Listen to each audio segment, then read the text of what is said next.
রমাদানের দ্বিতীয় আমল হলো সবচেয়ে গুরুত্বপূর্ণ আমল, সেটা হলো সিয়াম সাধনা, রোজা রাখা।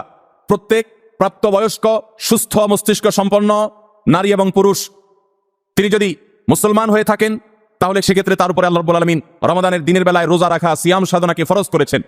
প্রত্যেক প্রাপ্তবয়স্ক মুসলিম নারী এবং পুরুষ যদি সুস্থ সবল হয়ে থাকেন আল্লাহ রাব্বুল আলামিন এই ফরজটাকে পালন করতে হবে। আল্লাহ বলেছেন কুতিবা আলাইকুমুস সিয়াম, তোমাদের উপরে রোজা রাখাটাকে ফরজ করা হয়েছে।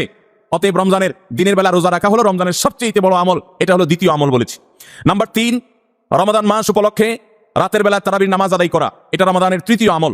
নবী করিম সাল্লাল্লাহু আলাইহি সাল্লাম বলেছেন, যে ব্যক্তি রমজান মাসে রাতে দাঁড়িয়ে ঈমানের সাথে ইখলাসের সাথে আল্লাহর কাছ থেকে সওয়াব পাওয়ার আশায় তারাবির নামাজ পড়বে, তার পূর্বের সমস্ত গুনাহ খাতা মাফ করে দেওয়া হবে।